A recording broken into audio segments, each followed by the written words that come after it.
है और यहीं से महाराज जी के दर्शन के लिए अंदर जाएंगे।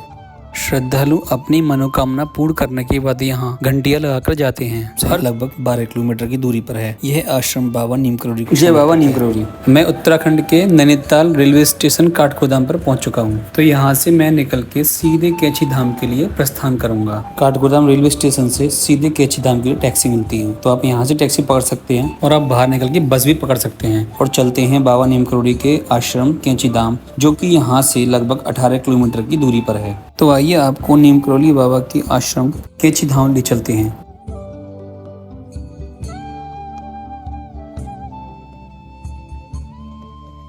तो आप देख सकते हैं यहाँ से सीधा बाबा का आश्रम दिखाई दे रहा है। मैं आपको थोड़ा जूम करके दिखाता हूँ। जैसा कि आप देख सकते हैं यहाँ पे काफी ट्रैफिक लगा हुआ है, तो यहीं से बाबा के आश्रम के लिए हमें पैदल जाना पड़ेगा। यहाँ से आश्रम लगभग 1 किलोमीटर की दूरी पर है और पहाड़ों के बीच में एक सकरा रास्ता है जिससे होकर हम जा रहे हैं सीधे कैची धाम। कैची धाम नीम करोली बाबा द्वारा स्थापित आश्रमों में से एक है। यह उत्तराखंड राज्य के कुमाऊं क्षेत्र में स्थित है। कैची धाम एक शक्तिपूर्ण और आध्यात्मिक रूप से संपन्न स्थान है। यहाँ पर जो भी श्रद्धालु आस्था और लगन से आता है उनकी मनोकामना बाबा पूरी करते हैं और यह आश्रम बाबा की दिव्य ऊर्जा की उपस्थिति के लिए प्रसिद्ध है। इस आश्रम का उद्घाटन सन 1964 में हुआ था। तो चलिए अब मैं आपको बाबा नीम करोली के दर्शन कराता हूँ। तो वीडियो में आप लोग अंत तक बने रहिए, क्योंकि मैं इस वीडियो के माध्यम से आप लोगों को उत्तराखंड के कुछ प्रसिद्ध मंदिरों के दर्शन कराने जा रहा हूँ। तो अभी हम बाबा के आश्रम के बाहर पहुँच चुके हैं और आप सामने से बाबा का आश्रम देख सकते हैं। तो कैची धाम वह स्थान है जहाँ पर महाराज जी ने तपस्या की थी और श्रद्धालु यहाँ पर महाराज जी के दर्शन करने के लिए देश विदेश से भी आते हैं। तो मेरी इस वीडियो के माध्यम से आप लोग भी महाराज जी के दर्शनों का लाभ उठा सकते हैं। तो ये आश्रम का मुख्य द्वार है जहाँ से हम आश्रम में अंदर जाएंगे। तो आप आश्रम में देख सकते हैं श्रद्धालुओं की काफी भीड़ है और मंदिर सुबह 5 बजे से लेकर शाम के 7 बजे तक खुलता है। तो चलिए अब हम महाराज जी के दर्शन करने चलते हैं। मंदिर के अंदर कैमरा और मोबाइल ले जाना अलाउ नहीं है, लेकिन जितना हो पाएगा मैं आप लोगों को अंदर से दर्शन कराने की कोशिश करूंगा।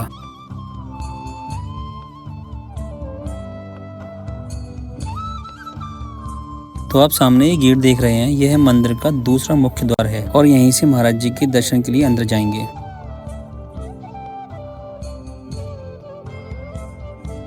तो अभी मैंने काफी अच्छी तरीके से महाराज जी के दर्शन किए और दर्शन करने के बाद अब मैं महाराज जी के दूसरे आश्रम के लिए निकल चुका हूँ और यह आश्रम श्री हनुमान मंदिर भूमिधार के नाम से जाना जाता है। भूमिधार आश्रम कैची धाम से लगभग 12 किलोमीटर की दूरी पर है। यह आश्रम बाबा नीम करोली को समर्पित है। इस आश्रम की स्थापना बाबा ने 1962 में कराई थी। मंदिर रोड पर ही स्थित है और ये मंदिर का प्रवेश द्वार है। मंदिर के प्रवेश द्वार के सामने ही हनुमान जी की प्रतिमा है। इस प्रतिमा को महाराज जी ने अपने हाथों से ही स्थापित किया था। मंदिर के पीछे इस कुटिया में बाबा भजन पूजन किया करते थे और विश्राम भी करते थे। इस जगह पर बाबा ने लगभग 2 साल का समय व्यतीत किया था। यहाँ के दर्शन करने के बाद अब हम महाराज जी के अगले आश्रम चलते हैं। ये महाराज जी का काकड़ी घाट आश्रम है, जो कि लगभग कैची धाम से 24 किलोमीटर की दूरी पर अल्मोड़ा जिले में स्थित है। इस स्थान को सोमवारी गिरी महाराज की तपस्थली तथा विवेकानंद की तपस्थली भी कहा जाता है और नीम करोली महाराज ने भी यहाँ तप किया और इसी स्थान पर महाराज जी ने श्री हनुमान जी महाराज की प्रतिमा की स्थापना भी की।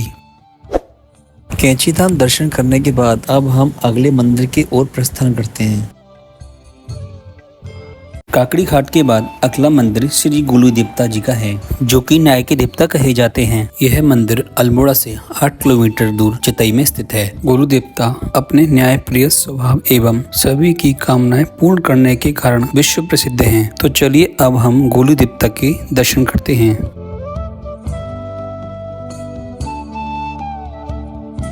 गोलू देवता को घंटियों वाला देवता भी कहा जाता है। आप यहाँ एक नहीं दो नहीं लाखों करोड़ों की संख्या में जो घंटियाँ देख रहे हैं, श्रद्धालु अपनी मनोकामना पूर्ण करने के बाद यहाँ घंटियाँ लगाकर जाते हैं। हर घंटी के पीछे श्रद्धालु की एक विश है, जो कि गोलू देवता द्वारा पूरी की गई है। दूर दूर से लोग आते हैं और एक पत्र पर विश लिखकर यहाँ टांग कर जाते हैं। वैसे आप इन घंटियों और पत्रों को देखकर समझ ही गए होंगे कि यहाँ किस तरीके से लोग बाग अपने विश को पूरा करके जाते हैं।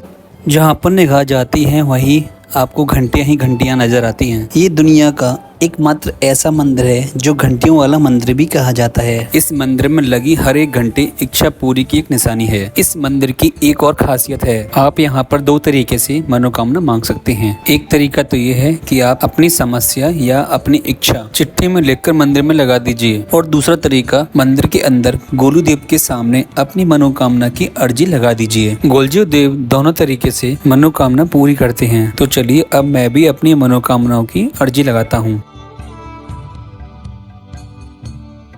यह गोलू देव का विग्रह है, जहां आप गोलू देव के दर्शन कर रहे हैं। गोलू देव को काल भैरव का अवतार कहा जाता है, अर्थात महादेव का अंश अवतार भी कहते हैं। गोलू देव को गोलजू देव और न्याय के देवता भी कहते हैं। मंदिर परिसर काफी बड़ा और दिखने में बहुत ही अलौकिक है। कहा जाता है गोलू देवता का ये हवन निरंतर चलता रहता है, यह कभी बंद नहीं होता।